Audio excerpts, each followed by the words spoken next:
اللهم صل على سيدنا محمد وعلى آل سيدنا محمد وأصحاب سيدنا محمد وبارك وسلم عليهم.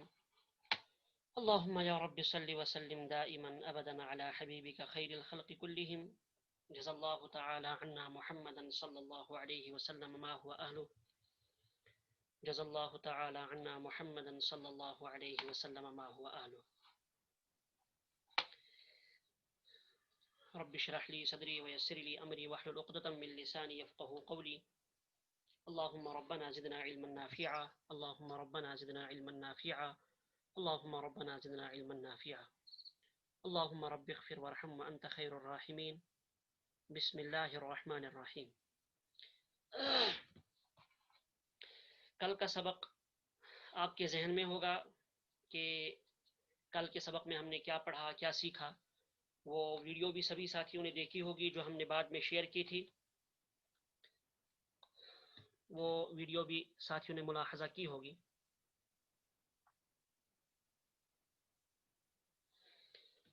البتہ کوئی ایک صاحب ہیں جنہوں نے اپنا ویڈیو کھول دیا ہے.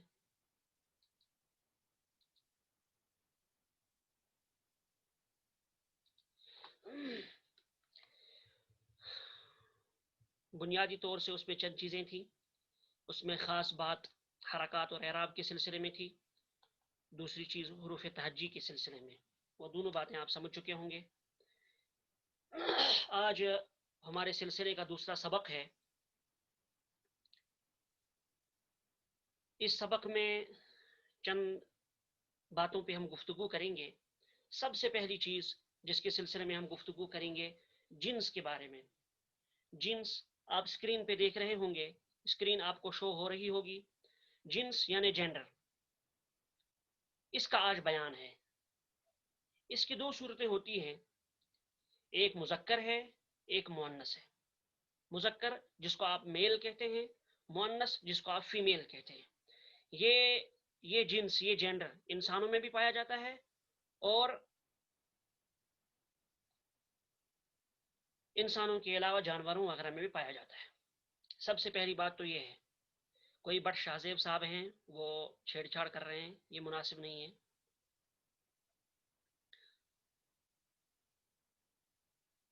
میں نے عرض کیا جنس کی دو شکلیں ہیں، مذکر جسے آپ میل کہتے ہیں، مؤنث جسے آپ فیمیل کہتے ہیں.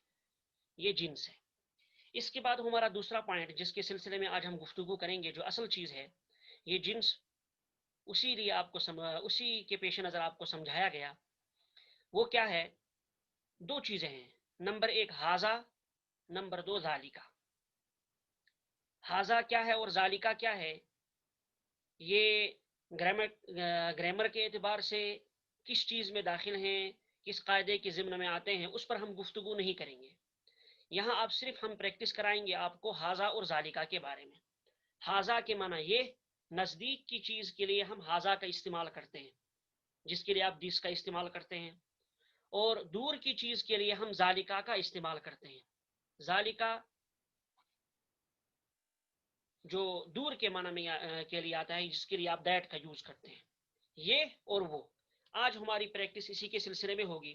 اس کے بعد نیچے آپ کو ٹیبل دکھائی دے رہا ہوگا، ہاذا اور ذالکا کے نیچے ایک ٹیبل دکھائی دے رہا ہوگا آپ کو. اوپر لکھا ہے واحد، جمع، پھر آگے جنس، یعنی یہ مذکر ہے یا مؤنث ہے، پھر آگے ان کی مثالیں. اب نیچے چلیے، ہاذا کے نیچے آئیے آپ.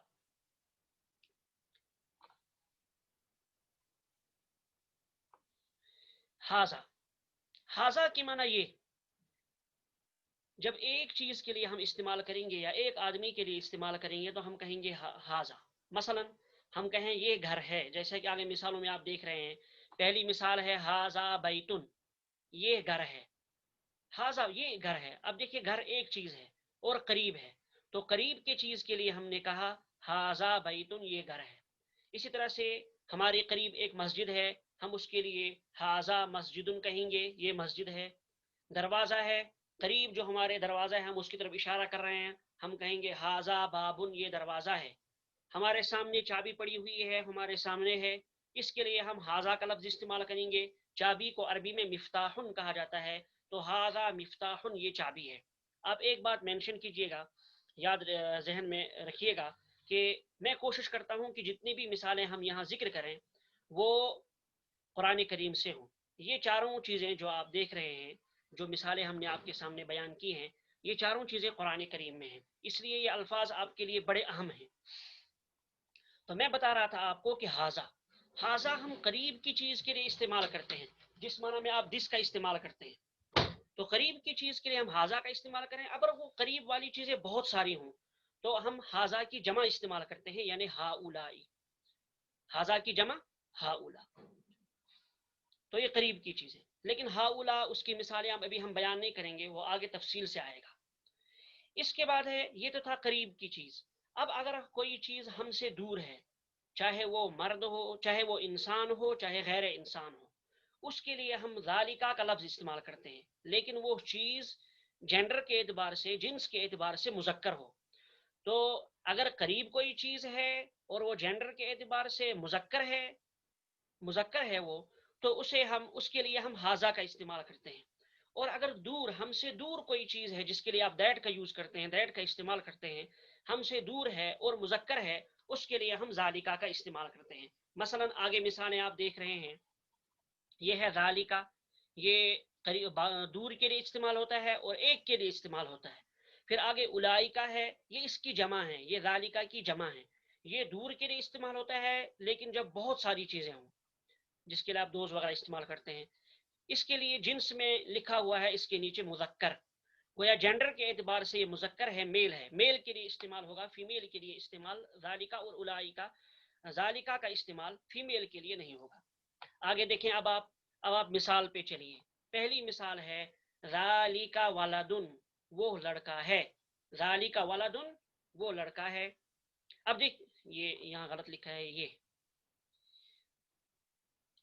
ترجمے میں ہم نے یہ لکھ دیا ہے، یہ ہے وہ لڑکا ہے۔ ذالکا ولدن، وہ لڑکا ہے، لڑکے کے لیے عربی میں ولد کا لفظ استعمال ہوتا ہے، اور ذالکا کے معنی وہ۔ اب دیکھیے، لڑکا ہمارے سامنے نہیں ہے، قریب نہیں ہے، وہ دور ہے۔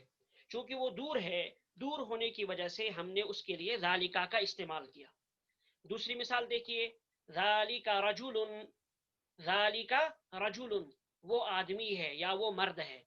اب دیکھیے، مرد ہے اور دور ہے، اس لیے ہم نے اس کے لیے ذالکا کا لفظ استعمال کیا۔ اور ذالکا آپ سمجھ گئے کہ یہ مذکر کے لیے استعمال ہوتا ہے، آدمی یا مرد، وہ چونکہ مذکر ہے اس لیے ہم نے اس کے لیے ذالکا کا لفظ استعمال کیا۔ اس کے بعد تیسری مثال پہ چلیے، ذالکا حمار، وہ گدھا ہے۔ گدھے کو عربی میں حمار کہا جاتا ہے، قرآن کریم میں یہ لفظ جمع کے ساتھ استعمال ہوا ہے،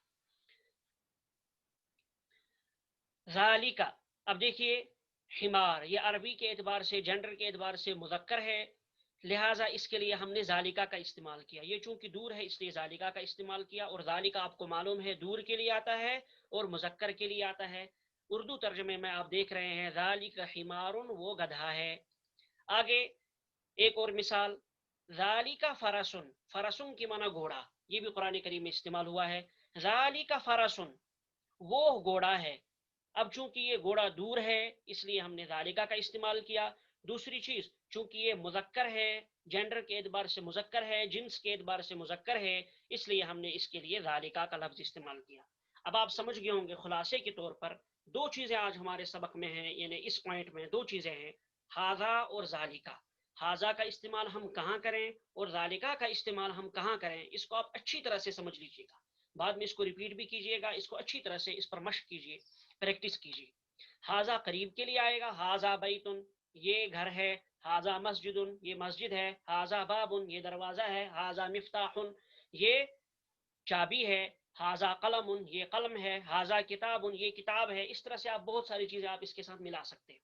چونکہ ابھی آپ عربی سے واقف نہیں ہیں، عربی کے بجائے آپ اردو کسی چیز کا اردو نام جانتے ہیں، وہی جوڑ دیجئے، پریکٹس کے لیے آپ وہی جوڑ دیجئے۔ آپ اس کی عربی نہیں جانتے، مثلا عربی میں تکیے کو وسادہ کہا جاتا ہے، اب آپ کو وسادہ کے معنی معلوم، وسادہ آپ کو معلوم نہیں، آپ کہیے حاذا تکیہ مثلا، وہ سمجھنے کے لیے، سیکھنے کے لیے۔ تو اس طرح سے آدمی زبان کو سیکھتا ہے۔ تو یہاں جتنی بھی مثالیں حاذا کے ضمن میں دی گئی ہیں سب قرآن پاک میں موجود ہیں۔ اس کے بعد دوسری چیز ہم نے پڑھی ذالکا۔ ذالکا کے معنی وہ جو دور کے لیے استعمال ہوتا ہے اور مذکر کے لیے استعمال ہوتا ہے.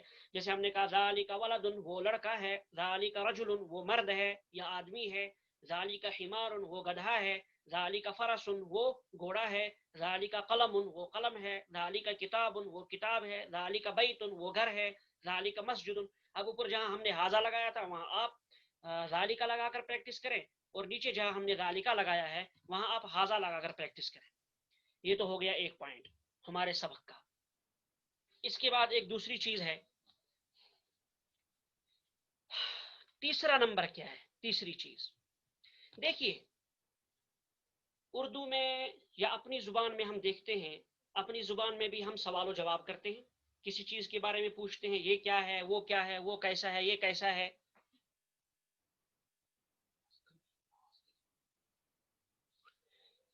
جیسے ہم پوچھیں یہ کیا ہے، وہ کیا ہے، وہ کیسا ہے، یہ کیسا ہے، تو کسی چیز کے بارے میں ہم سوال کرتے ہیں. تو عربی میں اس کے لیے ایک ضابطہ ہے، ایک قاعدہ ہے، اس قاعدے کو آپ ذہن میں رکھیے.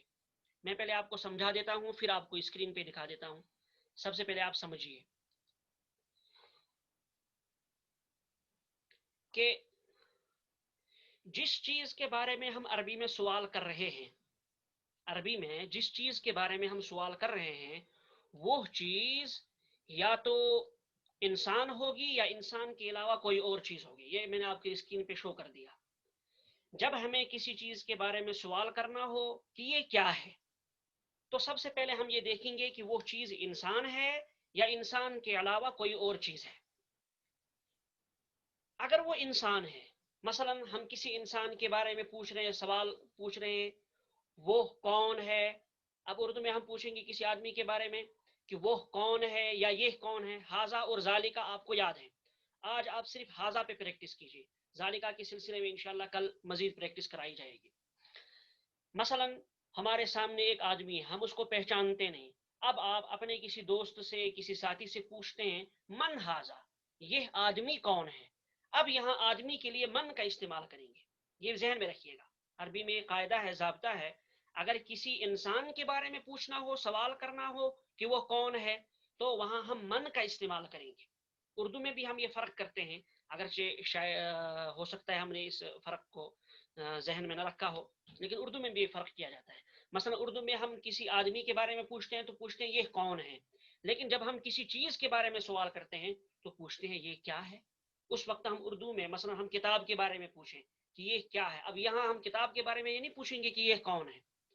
تو اردو میں بھی یہ فرق رکھا جاتا ہے، عربی زبان میں بھی یہ فرق ملحوظ رکھا جاتا ہے اور بہت ضروری ہے. قرآن کریم میں یہ بہت زیادہ استعمال ہوا ہے. اسی طریقے سے قرآن کریم میں استعمال ہوا ہے، جہاں اس کے خلاف ہوگا وہاں آپ کو بتایا جائے گا. تو یہ بات قرآن کریم میں بہت سارے سوالات کو سمجھنے کے لیے ضروری ہے کہ آپ اس بات کو اچھی طرح سے سمجھیں. کیا کہ اگر ہمیں کسی انسان کے بارے میں پوچھنا ہے کہ یہ کون ہے یا وہ کون ہے، تو ہم من کا استعمال کریں گے، من کے ذریعے سوال کریں گے. مثلا ہم پوچھیں گے من ہاذا، آپ جواب میں کہیں گے ہاذا رجل، یہ آدمی ہے.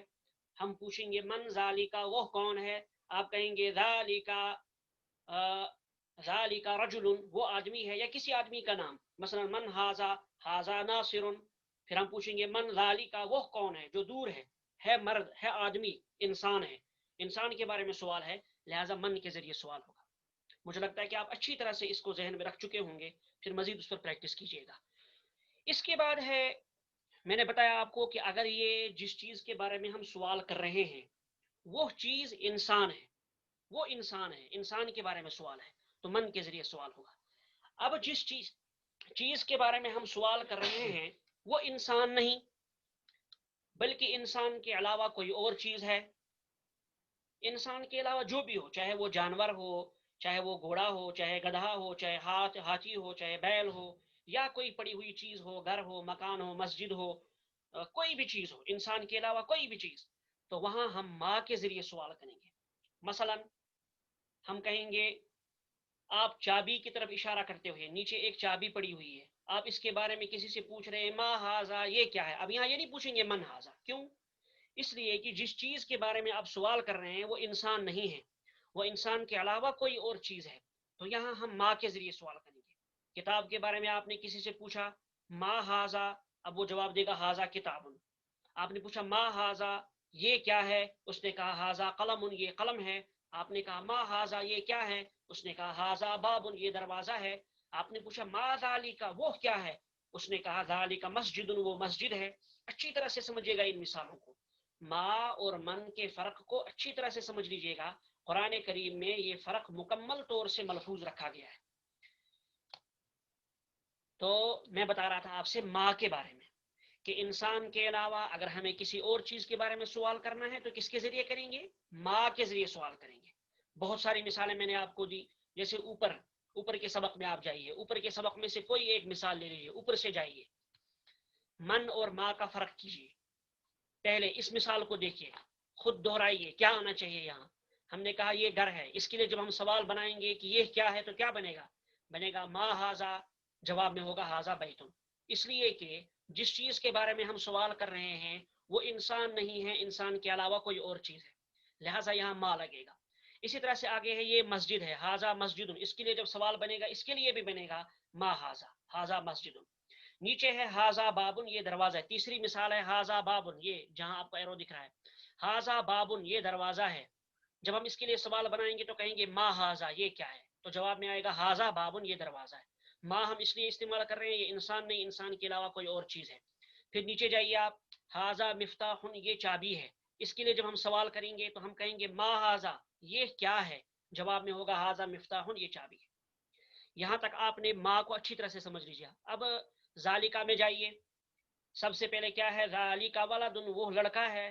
اب بتائیے آپ، ولد یہ انسان ہے یا انسان کے علاوہ کوئی اور چیز ہے؟ یہ تو انسان ہے، لہٰذا جب ہم اس کے بارے میں ولدن، لڑکے کے بارے میں سوال کریں گے تو کہیں گے من ذالکا، وہ کون ہے؟ اب یہاں من لگے گا، ذالکا کے ساتھ من لگے گا، من ذالکا، وہ کون ہے؟ آپ جواب دیں گے ذالکا ولدن، وہ لڑکا ہے۔ اسی طرح سے آگے رجلن آ رہا ہے، رجلن آ رہا ہے، تو من ذالکا، وہ کون ہے؟ آپ کہیں گے ذالکا رجلن، وہ آدمی ہے، اس لیے کہ ولد اور رجل یہ دونوں انسان ہیں۔ جب انسان ہیں تو ان کے بارے میں سوال ہوگا من کے ذریعے۔ لیکن آگے چلیے آپ، آگے حمارن، ذالک حمارن، وہ گدھا ہے۔ اب بتائیے آپ، حمارن یہ انسان ہے یا انسان کے علاوہ کوئی اور چیز ہے؟ یہ انسان کے علاوہ کوئی اور چیز ہے، یہ حیوان ہے۔ جب حیوان ہے اس کے بارے میں اب ہمیں پوچھنا ہے کہ یہ کون ہے۔ اب ہم پوچھیں گے ما ذالکا، اب یہاں ہم ما کا استعمال کریں گے، ما کا استعمال کرتے ہوئے ہم کہیں گے ما ذالکا، وہ کیا ہے؟ آگے جواب میں ہوگا ذالک حمارن، وہ گدھا ہے۔ اب یہاں من ذالکا نہیں کہیں گے وہ کون ہے، وہ تو گدھا ہے، انسان تو ہے نہیں، لہٰذا جب ہم اس کے بارے میں سوال بنائیں گے تو ہم کہیں گے من ذالکا، وہ کون ہے؟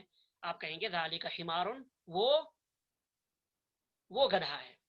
اس کے بعد پھر آگے اور ایک مثال لیجئے، ذالک فرسن، وہ گھوڑا ہے۔ اس کے بارے میں جب ہم سوال کریں گے تو کہیں گے ما ذالکا، وہ کیا؟ اب من ذالکا نہیں کہیں گے، اس لیے کہ فرس یہ انسان نہیں ہے، یہ حیوان ہے، انسان کے علاوہ چیز ہے، تو ہم کہیں گے ذالکا فرسن، وہ گھوڑا ہے۔ ٹھیک، اب آگے چلیے، یہ آپ سمجھ گئے ہوں گے، من اور ما کا فرق آپ اچھی طرح سے سمجھ گئے ہوں گے۔ کوئی صاحب اسکرین کے ساتھ چھیڑ چھاڑ کر رہے ہیں، احتیاط کریں۔ ما اور من آپ اچھی طرح سے سمجھ گئے ہوں گے۔ آگے کی ایک چیز میں آپ کو مزید بتا دیتا ہوں، انشاءاللہ اس پر پھر ان تینوں چیزوں پہ انشاءاللہ کل پریکٹس ہوگی۔ یہ ہمارے سبق کا تیسرا یا چوتھا پوائنٹ ہے۔ کبھی ہم کے ذریعے، حمزہ استفہام کے ذریعے سوال کرتے ہیں۔ مثلا اردو میں ہم پوچھتے ہیں، دیکھیے ایک تو ہم نے پوچھا اردو میں وہ کیا ہے، یہ کیا ہے، تو وہاں تو جواب وہ کون ہے، یہ کون ہے، وہاں تو جواب ہو گیا، میں نے بتا دیا آپ کو من اور ما کا استعمال ہوگا۔ لیکن کبھی ہم کسی چیز کے بارے میں سوال کرتے ہیں، کیا آپ نے ایسا کیا کہ نہیں کیا، کیا یہ وہ چیز ہے کہ نہیں ہے، کیا یہ وہ چیز ہے کہ نہیں ہے۔ مثلا ہم کتاب کے بارے میں پوچھیں، کیا یہ کتاب ہے، کیا وہ کتاب ہے، کیا وہ لڑکا ہے، کیا وہ مرد ہے، کیا وہ عورت ہے، وغیرہ۔ تو ایسی صورت میں ہم کے ذریعے سوال کرتے ہیں۔ یہ آپ دیکھ رہے ہوں گے، یہ لکھا ہوا ہے، کبھی ہم حرف کے ذریعے سوال کرتے ہیں، یہ ہے کے ذریعے سوال کرتے ہیں۔ اس کے جواب میں نعم یا لا آتا ہے۔ مثلا آگے مثال کی طرف دیکھیے، مثلا کتاب کی طرف اشارہ کرتے ہوئے ہم سوال کریں گے، کیا کریں گے؟ اہذا کتابن، کتاب کی طرف ہم نے کہا،